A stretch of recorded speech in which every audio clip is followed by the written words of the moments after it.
do not mess with Melanie Schubert. She knows how to settle things smoothly. She knows how to work it. I love I can't imagine you yelling at anybody though. Like, can you will you rage if you really I get to am it? very, very fiery, actually. But it doesn't, I'm very good at not being like that. Like Yeah. that will not come out with anyone but like people who push me over the edge. Like if you keep pushing, I'll flare up. Or like if somebody messes with my friends, like if I was walking down the street and somebody was like said something to my friends, I would immediately be like, what did Yeah. you say to her? Oh Like yeah. I won't just stand there silently. But if it's me and I'm alone, I'll probably still fire up. But as a general, no, I won't. And my husband, he sees my full fire. He's had it all. Well, sure, of course. Like yell, but I get very like heated and emotional. But you would do this, and I would feel this way. I love And it. it's that Croatian blood. We're very like The very fire. fiery, passionate Yeah. people. Yes. I love it. I'm here for it. I am ready. Yeah, my partner has to tell me all the time, like, be nice. And I don't even mean I just wake up snappy. Like, it's not a personal thing. I'm just like, no one talk to me right now. And he's always like, be nice. Nothing's wrong. Be nice. And I'm like, we did you say that to me? we used to have a catchphrase for when I'd be like in our early days of dating and stuff, when you're still ironing out, like it's different now. We don't hardly fight like that ever anymore. But when we were like first dating and you misunderstand every little thing, and I would like Oh, flare up and I'd be like, rah, you wanted to like do this, rah, rah, rah. And so once I realized he was never trying to hurt me with like his stupid whatever he did, I was like, you need to have a catchphrase when like, so I know you didn't mean it that way. So we can, I said to him, I was like, you just need to say something like fiery beastie, I mean you no harm. So for a few when I would like get really emotional. And that was before I had been diagnosed with my anxiety disorder. So I would flare up ah, really easily because I was like anxious and agitated and I didn't yeah, understand it. yeah. And so, but that was before I knew I had anxiety disorder, that was my way of dealing with it. I was like, just say fiery beast, you no harm. And I'll know you just being like an airhead, not a Yeah. meanie. Like, there's a big difference between Yeah. airhead moment and meanie moment. And it's hard to stay mad when someone says that to you. You're like, oh, okay. I guess I have to stop. Yeah. It just is giving me like Gandalf vibes, right? Where he's like, fiery beastie. But that's exactly it. I could never stay mad after that. And I was just like, okay, I've misread into this way too much, being the overthinking brain that I am. And he was just going about his business, like it's Yeah. just different ways of thinking. So it worked for a few years. And then I think we needed a different code word. And that's called therapy. Yeah, exactly. Catchphrase right there. You were so quick just then. But back to our, I digress with tales of Nate. When you said you were yelling to the family, I was so proud this week that I dealt with that because it's been bugging me for months, the neighbor with the dog. Yeah. Well, good job. I am proud of you. You are growing. Thank you. How have you been this week otherwise? Okay. I'm going through a mental breakdown. Oh, I feel like I'm doing well, but like I feel like because I got my revisions back for the third yeah.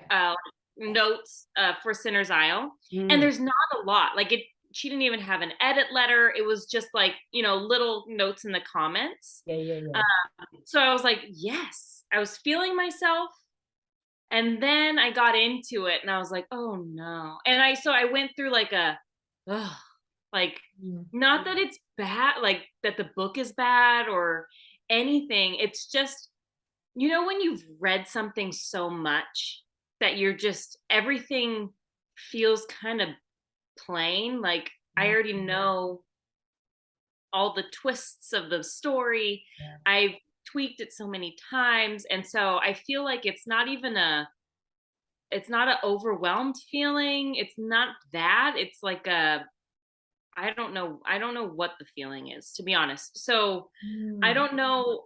And I also I don't know a lot of things. I also don't know if maybe being on social media has become a little too much at the moment. And not that I'm even on it a lot, but my brain is focused on social media. Like I am just scrolling for no good reason. I'm just scrolling along instead of doing things that could benefit my brain, which is just like relax or watch a show or take a walk. I just want to be here. And so I feel like I'm like not doing as well as I could be. Not that you always have to be up, No, I right? know We don't what you need mean. that, but I feel like I'm not that I'm bad, but I'm not great.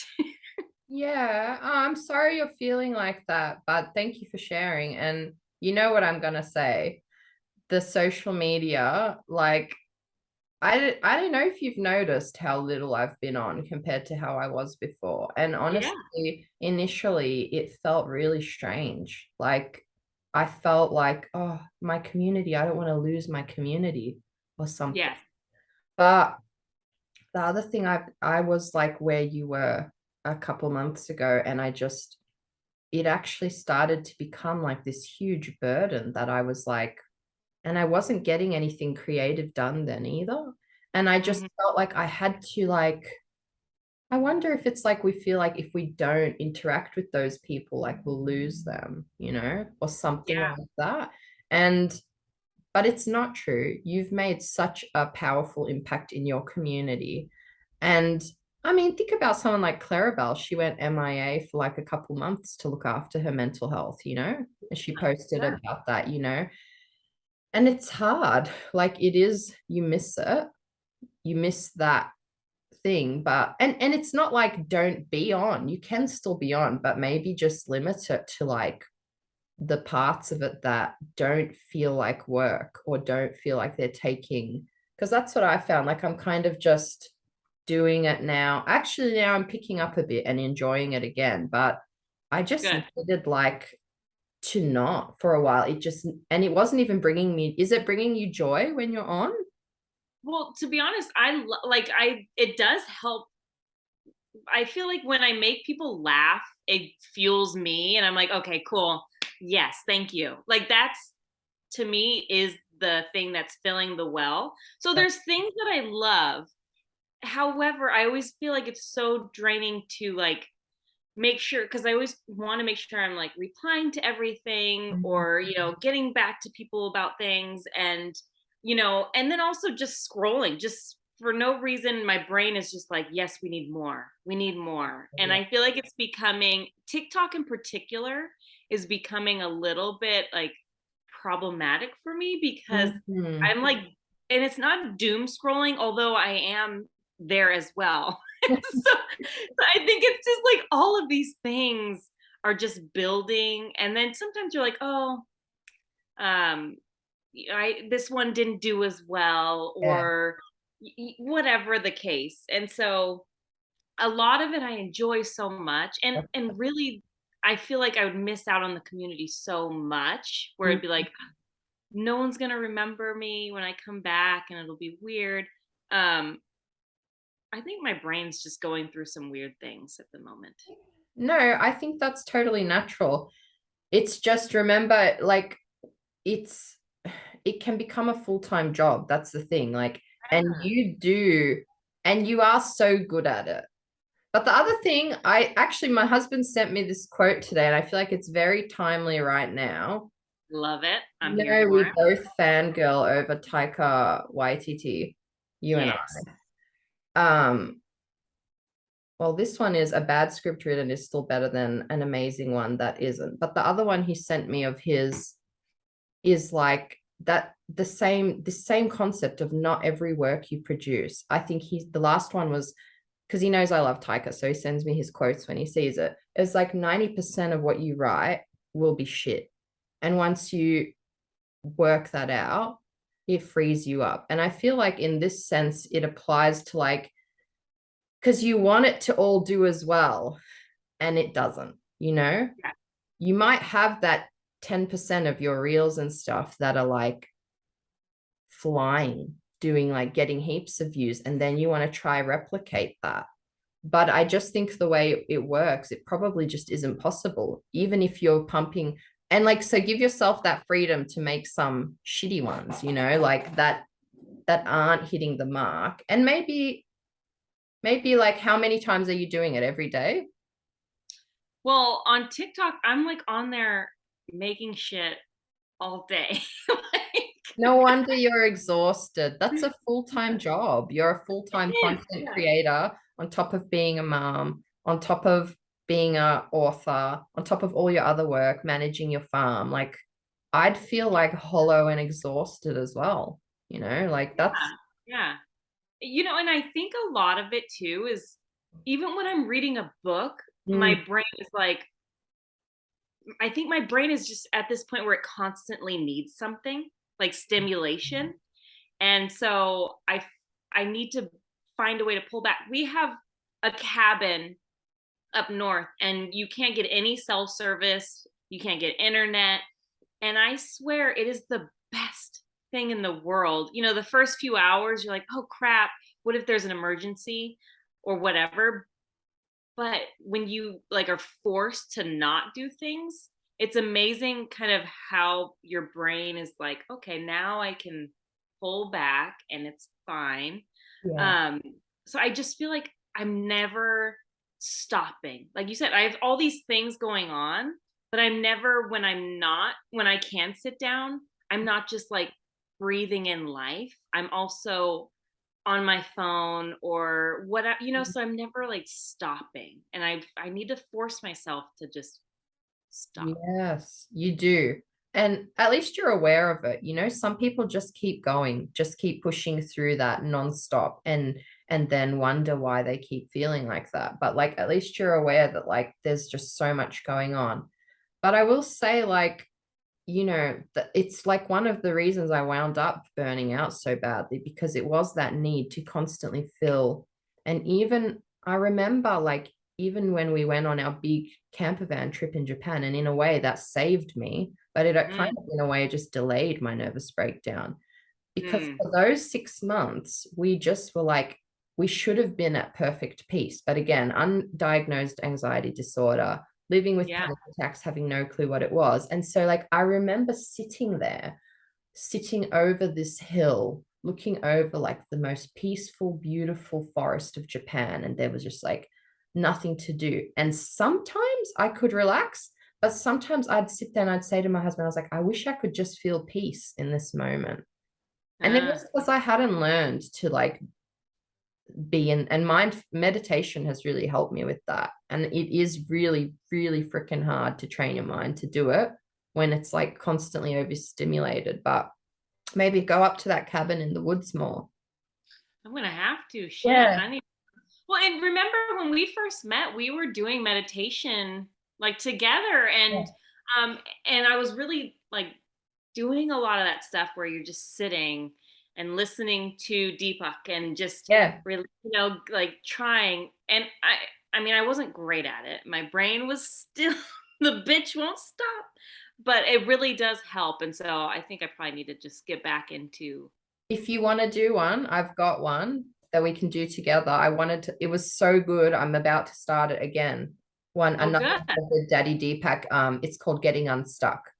And it's such a, my daddy Deepak. Daddy Deepak. It just came out so naturally too, just Daddy That's Deepak. just how I refer to him now. He's bae. But otherwise, I would live in that space all the time. Honestly, without Mm, meditation, I would live in that frantic planning, gotta like be doing something, gotta be stimulated every moment. I can't naturally tap out of that without having trained my brain through like cognitive behavioral therapy, which, mindfulness meditation. Otherwise, naturally, my brain is just like, and what can we do now? And what can we do now? And how can you promote yourself now? And you could do this, you could do this, you could do this, you could do this. And you're just like inside, you're physically exhausted, but your brain is still like, tra-la-la-la-la-la-la-la-la. Yes. That's literally what my brain sounds like. Yeah, it's exhausting. So you know now, and thank you for sharing. Like, it's hard to share that stuff sometimes as well. Yeah, but not with you, because you are one of those people that are just easy to talk to, and you always have something profound to say, and so I always know that you're there. So thank you for listening. You're gonna make me cry. Well, I have been thinking about this lately, Melanie. I really do appreciate you because you really are kind of the heart and soul of this whole podcast, to be honest, because you are just this rainbow magic creature. You're just special. So yeah, I appreciate you more than you know. I appreciate you. Thank you.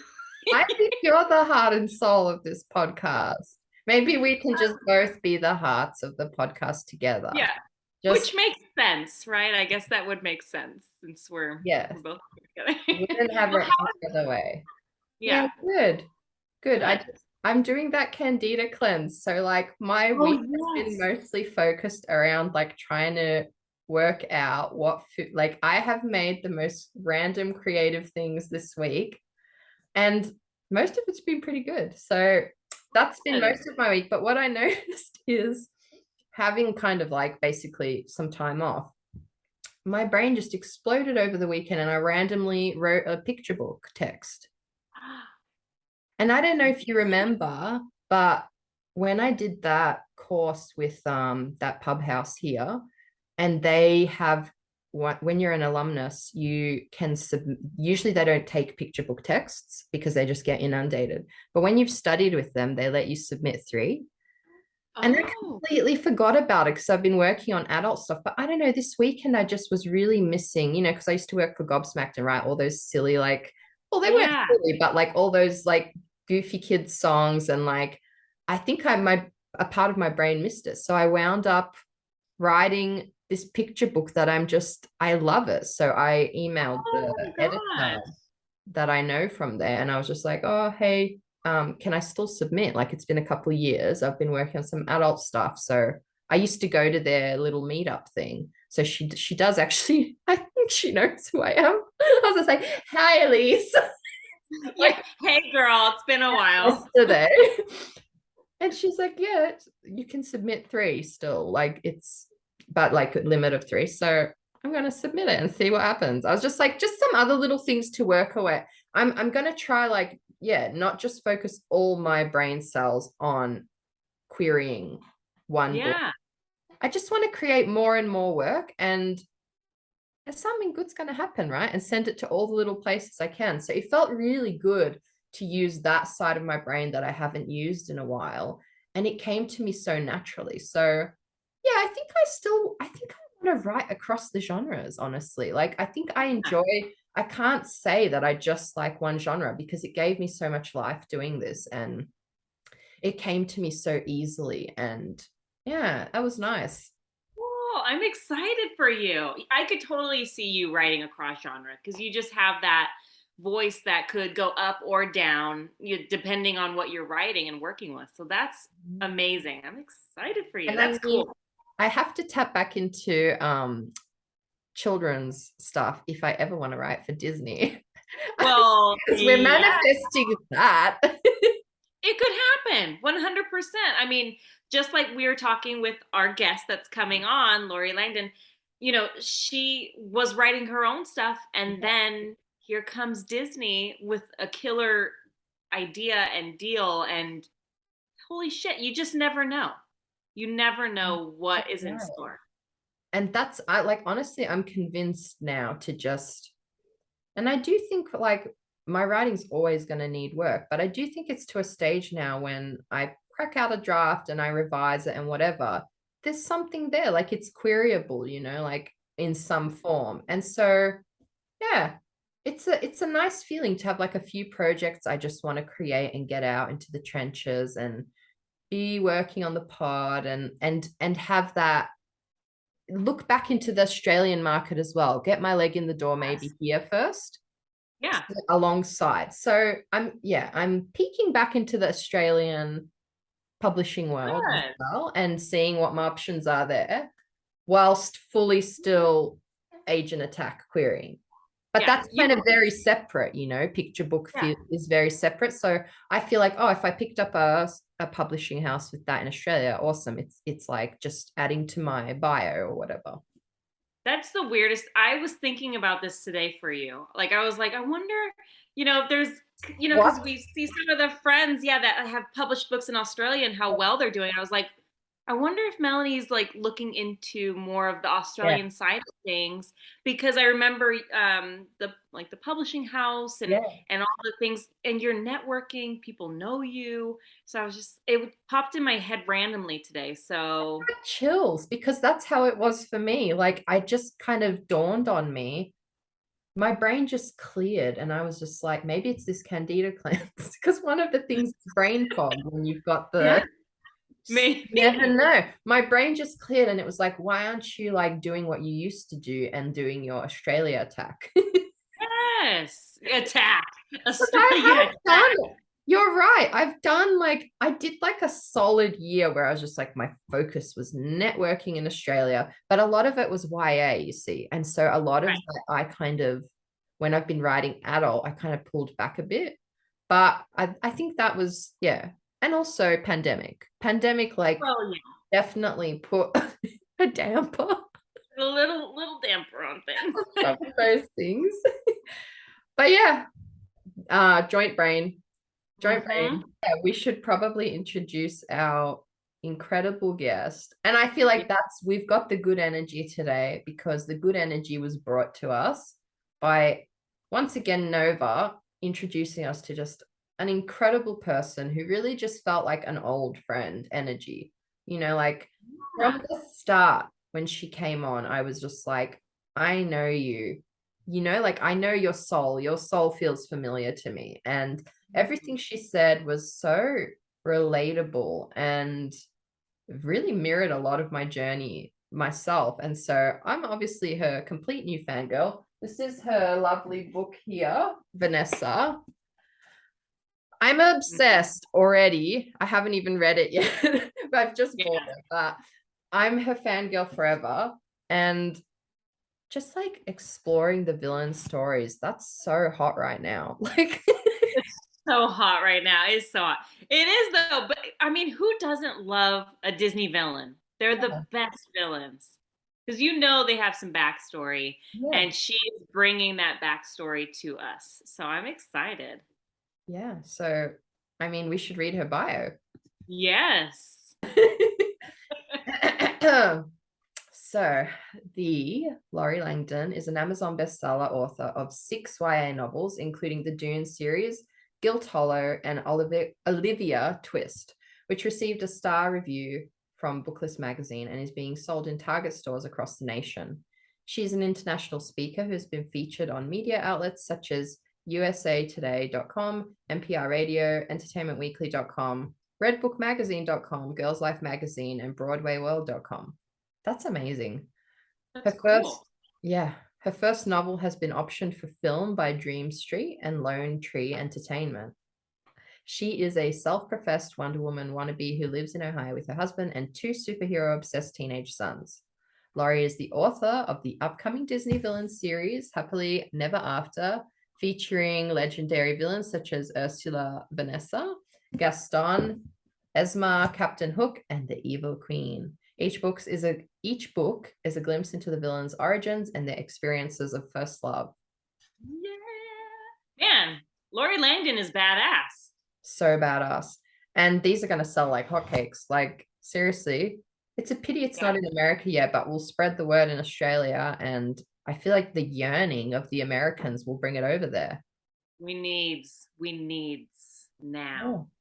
But book Yes. depository, she said, for those of you who need it now and it's not available yet, book depository, and book depository prices are so good, honestly. Like they never let me down. But without further ado, the Lorie Langdon, here she is, Wonder Woman herself. Hello. There she Hi. is. Hello. Welcome to the show. It's so nice to meet you guys. It's lovely to meet you as well.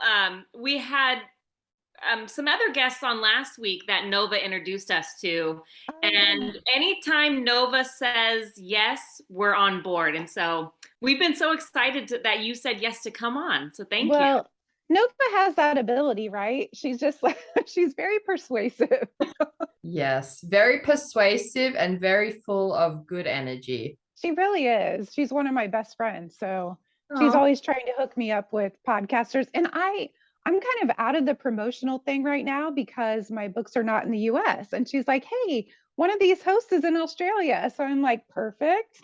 yes, one of these hosts is in Australia, and she got your book on the weekend.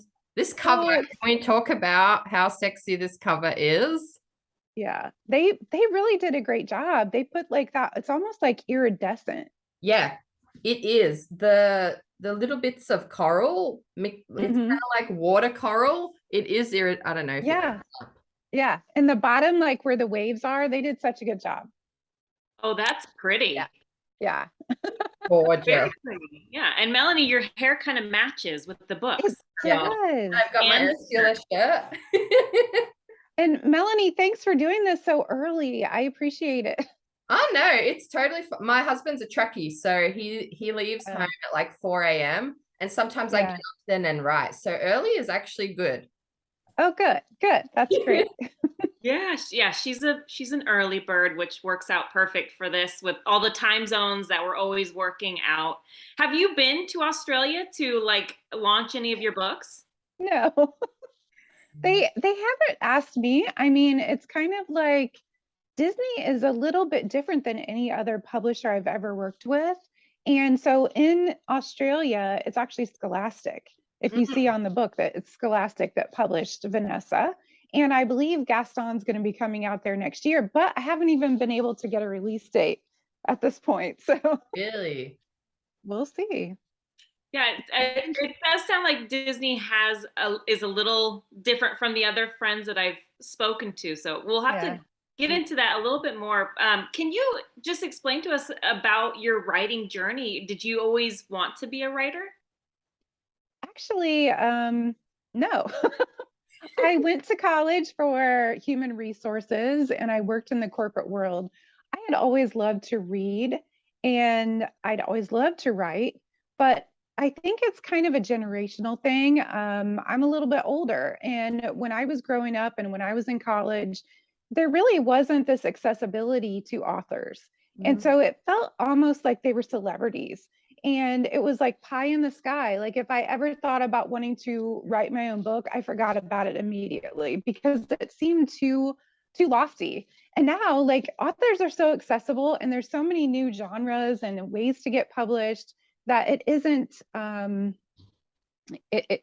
so hard to picture. You know, if young people want to become an author, they just go for it. And back when I was younger, that didn't happen. So I went into the corporate world and I was unhappy, of course, because it was not a creative profession whatsoever. And it's kind of an interesting story how I got into wanting to be a writer, but I had gotten extremely ill. So I was working full time, I had two young boys. I have Crohn's disease, which is an autoimmune disorder. And I got so sick that the doctors were like, we need to send you to the Cleveland Clinic and we don't know what to do with you. And I was like, no, I can't leave my kids. So I took a leave of absence from my job, just hoping that it would, kind of let myself heal and rest and get away from the stress. And I was in constant pain. I thought, a lot of my friends said they thought I was going to die. because I had lost so much weight. I was like 100 pounds and I'm 5'8", and I couldn't eat. Eating was painful. So around that time, I just started feeling like if I make it through this, I have to do something else with my life. Like I cannot sit at a desk and work for someone else and churn out paperwork and recruit people for jobs. It just wasn't what I was meant to do. And I knew that like in my heart, but I had no idea what to do. And so I started praying and I'm like, what do I do? Like I have to find a different path for myself. And I had a dream. It's so cliche, I know, but I had a dream. It was a whole book. And it was a time travel. It was set during the Revolutionary War. There was a privateer and a modern girl. And so I wrote it all down.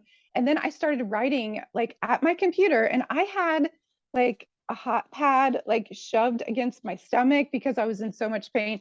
I didn't know what I was doing. Like I didn't know how to write a book, but I just started doing it. Like I just started writing down like what was in my head. And slowly I started to get better. Like I started healing. And it was kind of like mystifying to the doctors because they're like, what are you doing different? And I told them, and they're like, oh, are you sure? Like, you're not eating differently, or, this new medication we put you on. I'm like, you put me on that 6 months ago, and it didn't do me any good. So, writing kind of saved my life, I guess you could say. Wow. Wow. That's amazing. And honestly, I have to say, not that I was ill or anything like that, but I was going through a bit of a depression of just like, what am I going to do with Yeah. life? And I feel that Yeah. way too. And I feel like it's this lifeline, where it's like this once you are able to get that creativity out of you, Yeah. it's just this magical thing. It really is. And that book never got published, by the way. It was kind of my practice book. I ended up like after I got better, I joined a writers group, a local writers group. I learned more about how to write a book, how to structure it. I learned about the publishing industry, the fact that I had to get an agent, all of that stuff. And then, that book just kind of never found its home. But everybody says they have that practice book, right? It's on your computer. Yeah, totally. Oh my gosh, your story, I'm like welling up here because your story is very relatable to me. Like I've talked about this before on the podcast a lot, but yeah, like I also suffered like a massive, like complete physical and nervous breakdown, and writing, and I was doing all these other jobs that for me it was like very mental health based. I just kept burning myself out in these, because I'd also been told that's a pie in the sky dream. So if I ever thought of it realistically, my own mind would shoot me back down. And with all those voices of teachers and people who want a good life for you, they want you to not suffer financially. But if you're creative minded, those other jobs kill you slowly, bit by bit. Yeah. And they did. That is so true. Yeah, and I was the same. Like honestly, like it was like as bad as it gets. And writing was like, I was like, if I'm gonna survive this, I'm gonna write, and it's just exactly so cool that writing has found us all in these really dark spaces, and that we were like, let's do this thing, because like I think you realize like life's too short. Let's just That's right. I just love that. And I love your shirt. I've been eyeing your shirt. Wonder Woman. Wonder Woman. I'm a Wonder Woman wannabe. It's like I always have been since I was a little girl. So I have way too many Wonder Woman shirts. And I put this on and I was like, hey, I talked to my husband. I'm like, is this cliche that I have this on? He's like, it looks fine. It looks great. And you look like Wonder Woman. So you're so sweet. It makes sense. It feels right. Oh, thank you. Thank you. Yeah. So can you tell us a little bit about, you have many books. In the books, you've got plenty of books. Can you tell us a little bit about your most recent project? Yeah. So my most recent project is with Disney, and they actually came to me and asked me if I would like to write a Disney villain love story series. And I was like, yes, like sign me up, please, like right now. I've loved Disney my whole life, and it seemed like a dream come true. So I was totally on board. But they told me up front, they said, we don't really plan to release these books in the US right now. And they're coming out actually all over the world, but not just Australia. France and India and Japan and Turkey. And it's like other countries are kind of picking them up. I hear about other countries all the time. So it's really cool. And it was an interesting scenario because I had published 6 young adult books, traditionally published through a division of HarperCollins, but Olivia Twist was my last book, and it was 2018. That was published in 2018. And after that, my publisher was not doing so hot. Like the imprint was struggling, and so they couldn't publish anything else with me. I had worked on writing a young adult fantasy, like romantic fantasy, and it took me 2 years to write it, and nobody wanted it. And it was one of those, like, my agent kept sending it out, we would revise it, she'd send it out again, and it just wasn't resonating with anyone. I think it was partially timing because right now we have some people who are interested because fantasy romance is huge in the industry at the moment. But it got to the point where I was like, okay, why can't I publish another book? I need to go get a job. I actually had an interview at a library like during that time that I was thinking, okay, if I can't publish books, I'm still going to be around books. I'm still going to have that as my career. It was a young adult librarian. I'm like, perfect. So I went for that interview, did not get the job, which ended up being perfect because about a week later, I got this, this offer from Disney. And actually, it was kind of like we've been looking for an author for a while. And my agent submitted my name and she sent them Olivia Twist. And the editor at Disney read Olivia Twist, got me on the phone. We had like the offer down like in 2 weeks. So it was really incredible. Wow, that's wild. Well, congratulations. Yeah. That is Thank you. amazing. Thank you. Yeah, it felt like, okay, this is it. Like 6 books, I guess I'm done. And it does happen, it happens to a lot of authors that if they don't have a book that takes off, that sells huge, then it can be very difficult to get another publishing deal. And I think that readers don't really understand that, but it's all about the numbers. It's a business. So this was kind of a life-saving type occurrence with Disney. So that was great. Yeah, and I feel like it's such an important thing to talk about because I'm sure so many authors go through it, like reaching a point where and even best-selling authors where a book flops or it just doesn't hit the market. It just doesn't get picked up, timing, or it just didn't go to the right person. And I think it's such a like testament to your perseverance in just continue because you just kept writing, like you just kept making work. And I think that that's kind of like the staying power when like I've got a quote somewhere screenshotted on my computer and it's like, this industry is tough. It's like 90% plus rejection. You can make it, but you have to face the reality that it's like, I think it's 99% rejection rate or something huge. But it's like, it can work out for you, but you need to have that in your mind. There's going to be rejections along the way, like multiple rejections, lengthy rejections, years of rejections. And that persistence, and then an opportunity like Disney knocks at your door. Wow. That's so cool. Yeah. And I think it was really such a good fit because these are kind of origin stories in a way. It's the villains as young adults and it's their first love. So I get to kind of delve into why are they the way they are? And that has been such an honor to me to be able to do that. So Vanessa was the first one, and it's Ursula, but it's Vanessa. It's the first time she turns human and becomes Vanessa. And she goes on land, and she kind of senses this really strong, dark magic on land. And she's like, I got to get this. I need this. Like she's sick to death of mermaids. And she's like, I need to assert myself down here and nobody's taking me seriously. So I'm going to get this magic. And so she goes on land and ends up meeting this family. Actually, it's a whole family, and kind of falls in love with all of them, especially Andre, of course, the love interest. And it changes her a little bit. Like she starts to, and it's partially because she has a human heart. Like she's a warm-blooded creature on land, and it makes her a little different. It kind of tones down her perceptions of evil and her kind of drivenness, you know. So I really had fun exploring that side of her.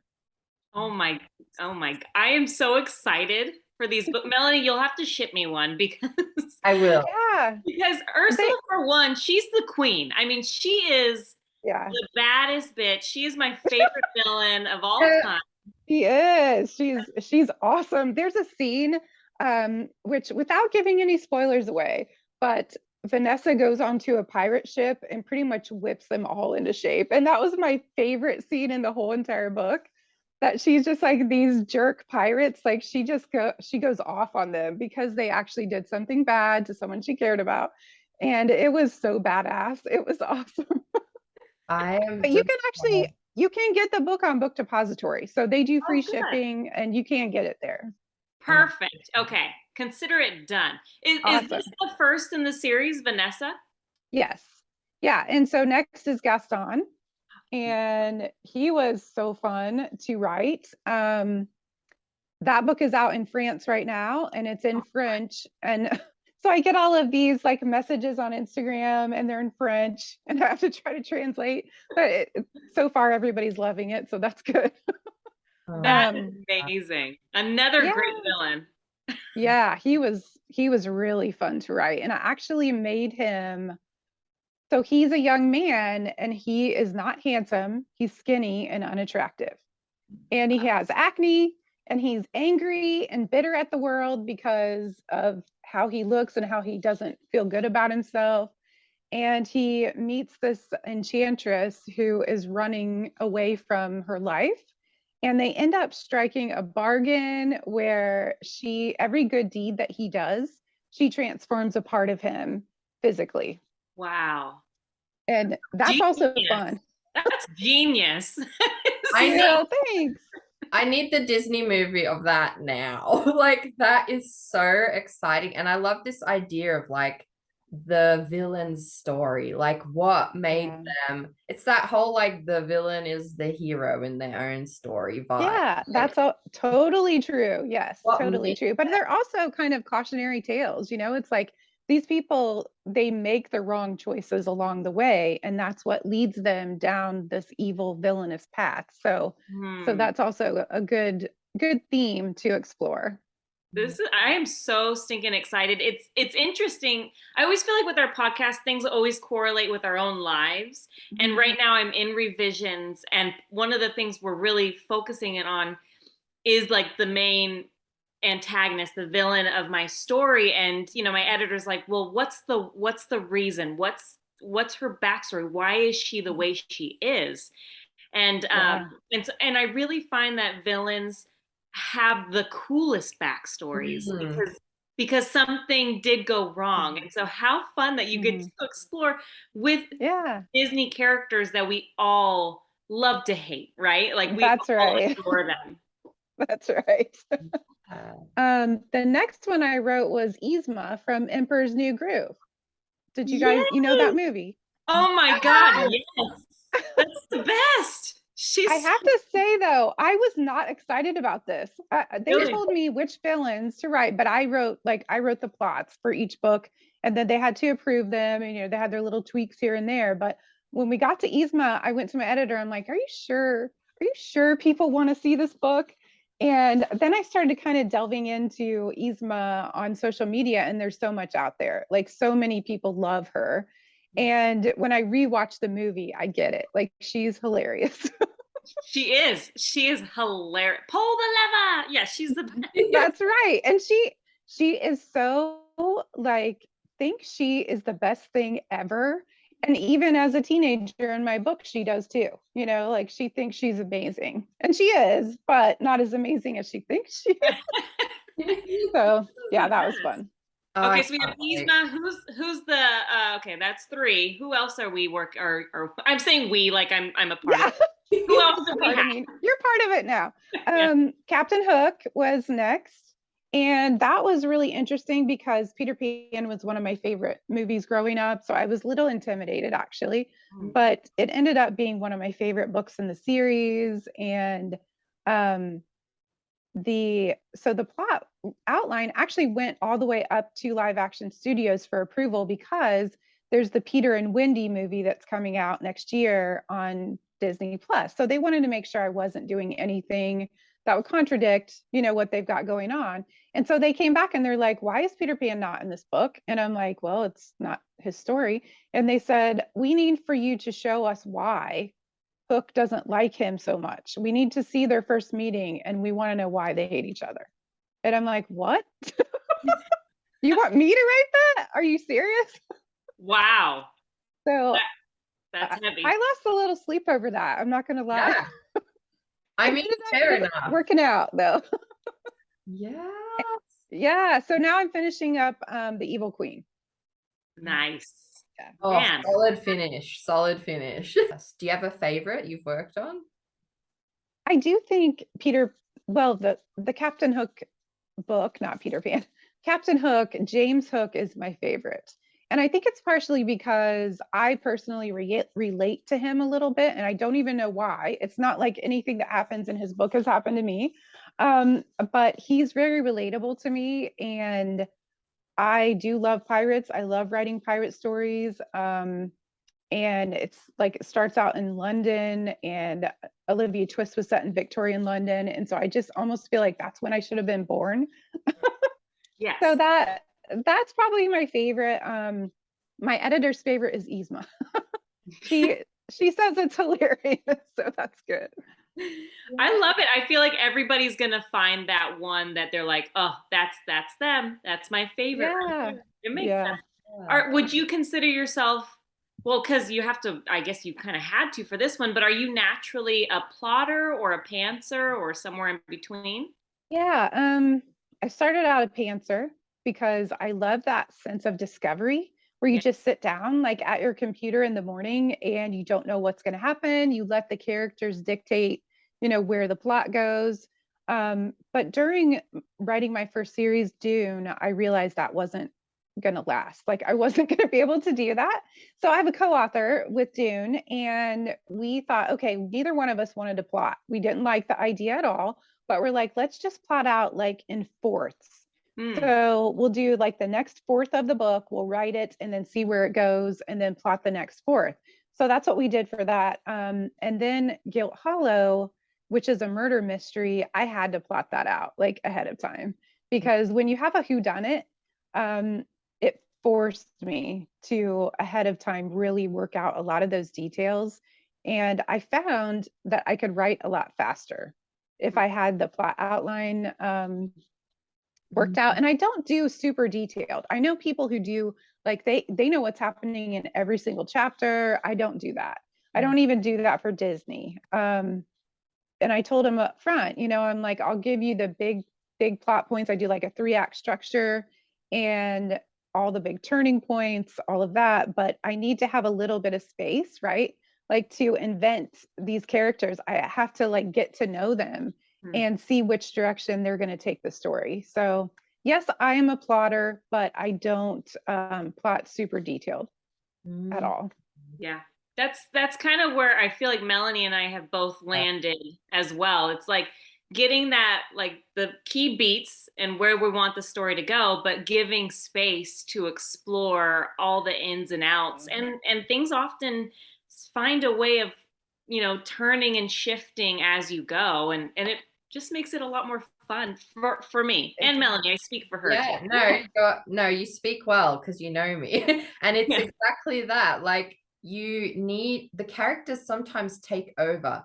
And if I will never make the choice to stick to something I wrote down in my plot over something that grabs me and pulls me. And the character's like, no, this is what happened. This is what happened.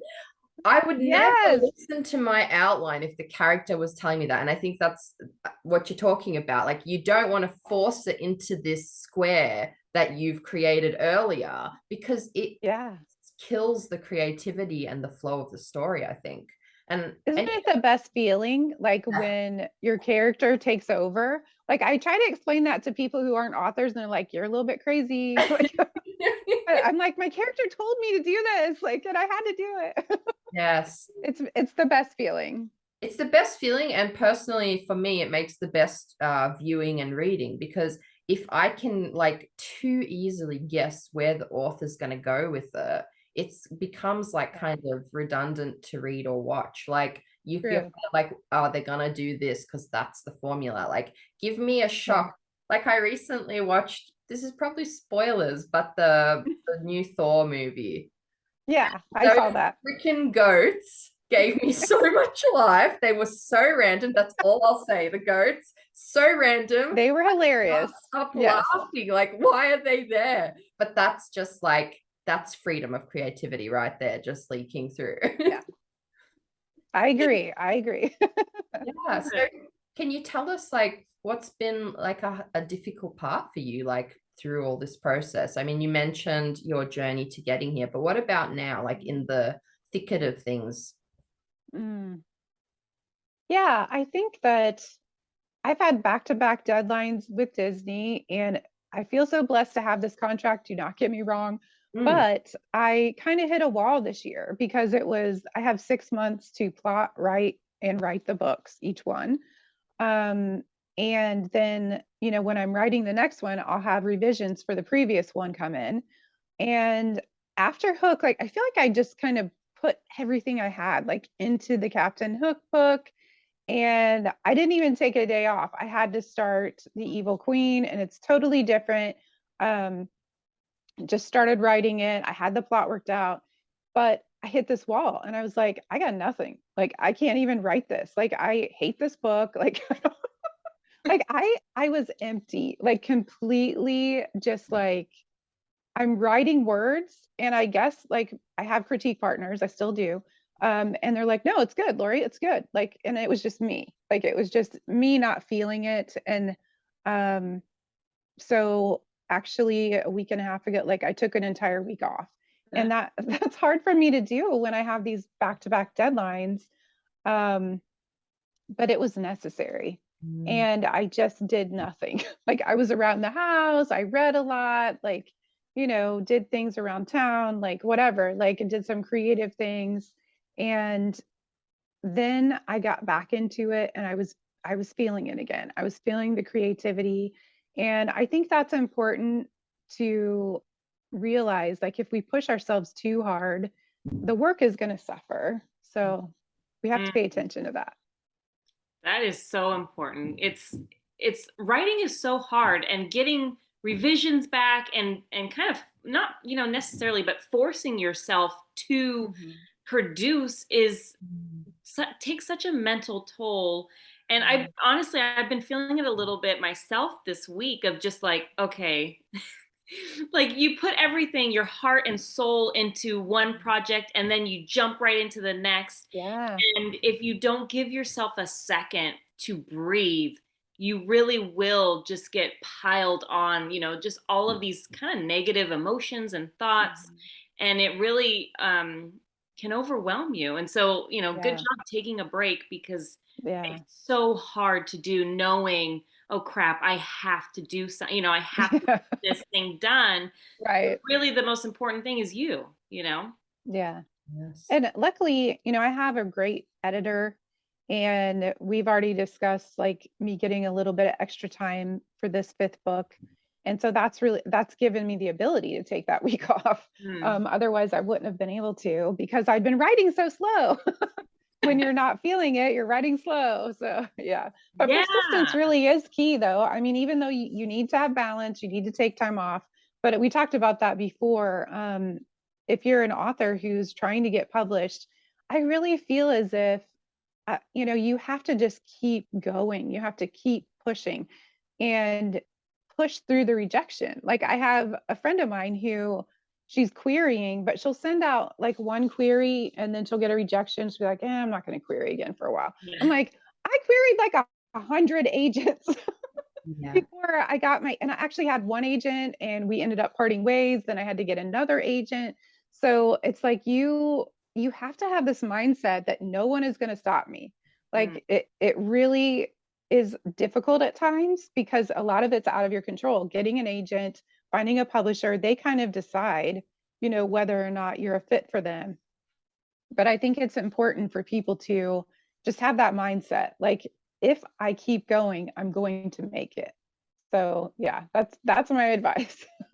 Uh, it's that's it right there though. You Mhm. take so many hard knocks and it is so easy to say no, Mm. but damn it, you can't. Like No, if you this is can't. something you want, you cannot say no. You have to keep going. That's right. Yeah. That's right. And I see that a lot as well. Like a few rejections, like a couple, they send them out and they not name calling anyone who's listening. And then they like freak out. They go, and I'm like, how many rejections did you get? They're like, 5. You're Maybe, like, what? That's maybe nothing. get back to me like when after there's a couple hundred happening, like just it's not Yeah. that might just be 5 agents who are having a bad day at that point, like it's Yeah. not even an indication of your work yet, 5 rejections, in my That's opinion. right. It could just be a busy That's right. situation. Like, yeah, it's Yeah. definitely such an important message that I think, yeah, we need to remind ourselves on this journey, whether you're querying, whether you're on submission. It's just that, just if you love it, don't let anyone tell you no, right? Like just That's right. and there's little That's right. indicators along the way. Like I think there's definitely like delusion as well. Like keep telling yourself, I'm great, and like get those I'm great. voices you trust. And if they're telling you what you're doing has some merit, at least some, Mm-hmm. keep going. Don't let anyone tell you no, Yeah. That's so Yeah. I think you have to keep improving. I continue to improve as a writer, and I hope with every book that I write. But I have a critique partner, like I said, even now. Like I don't write in a bubble. I send her chapters, and she's a published author as well. And then she'll send me the chapters she's working on. We critique for each other. If I have time before I turn the book in, I have Carrie Corp, who was my co-author on Dune. She'll read through the whole book from beginning to end, give me feedback. I read fiction like all the time, and then I annotate it. Like I have these little tabs, and I have like I have a system, which color is marking like dialogue and world building and romance, like little interactions that stand out to me. And I think that's really important for people to realize that even though you're pushing and you're like, I'm not going to give up, you're also improving. yeah. So That's it right there. Preach. What has been, yeah, exactly. Thank you. Thank you. Always learning. Shit, gotta learn. What has been the most rewarding thing for you so far? um there's been so many things. I mean, I can't, it's so hard. It's so hard to have one specific thing. But I think going back to when my books were published here in the US, there were moments when I would get there was one particular moment when a woman who was in the army and she was stationed overseas, like in the Middle East, she had a copy of one of our Dune books and she was holding it up and took pictures of it. And she's like, my mom sent me this in a care package and it like got me through this really rough time. And so anytime that I get a message from a reader that one of my books has gotten them through a rough time, or, let them escape, when they were having illness or depression or whatever, like those are the moments when I'm like, that's why I do this. Oh, I love that. Well, especially because that's what got you through it and helped you. And Yeah. so to have it come full circle is Mm. magic. It's amazing. That's right. That's right. So those are the moments that I look for, because it can be, even when you're published, it can be kind of hard. There are hard moments, like the fact that my books are not in the US and I have so many people online and family and friends like, what's going on? Why aren't your books in the US? Like it's so negative. Like it's such a negative like feedback system that I'm getting right now. But I still talk about it online because I love these books. And I have to believe that someday they're going to come to the US. I think that Disney likes to test market things. Yeah. And that's part of what they're doing. Yeah. But we can still get it, right? You said book depository? Yeah, bookdepository.com. And it's free shipping. So anywhere in the world. That's Well, where I get all my American books, because we have a lot of guests on the show who are American and the books don't come here for like a year. So book depository is where I go, and free shipping. It's like what you see, Yeah. the shipping always bugs me on other places. But I see our time is like completely evaporated. I want to ask, is there something you wish you knew before you set out on this journey to be a writer? or something you told your younger self? I really wish I could go back and tell my younger self that I'd be writing for Disney one day. I mean, I don't know if that's exactly what you're asking me, but I've thought about this so many times because I was just like this introverted little geeky girl, and I felt like I wasn't good at anything. I had nothing I was good at. Like when I was in high school, and younger, like I wasn't good at singing, I wasn't good at sports. Like, there was really just nothing. Um, and if I could have said, "You're going to write for Disney someday," like it would have changed who I am.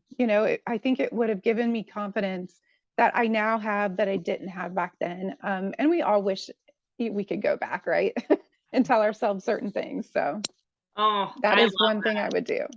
I would have been, if I were you and I knew that back then, I would be so arrogant. I would just be like, no one talk to me. I'm a Disney writer, so yeah, I would be flipping my hair everywhere I went. Oh yeah. Do you know what I'm gonna write? That's awesome. But then maybe that precious nerdy girl who didn't know what she wanted to do, maybe that is a pivotal part of the journey that brought you here. Because sometimes I think that too. Maybe if I went back and I had all the confidence of 35, I wouldn't be like doing what I'm doing now, because I probably would have dated some hot dickhead back in high school and been like Hemsworth, or like you wouldn't need to do this at all.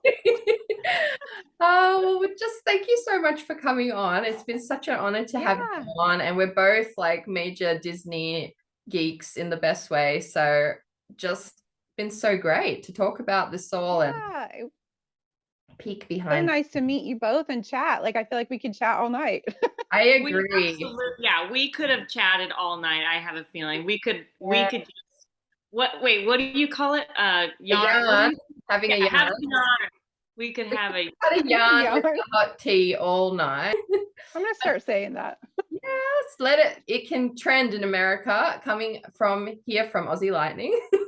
But I've just been sitting here the whole time thinking you are old friend energy, not new friend energy. And that's something precious and magical that you can't predict. Like, I mean, I have to say all our guests have been wonderful, and we definitely have great chats, but you are wonderful old friend energy, and we can have thank you. You guys too. I guess I wish I could give you a hug.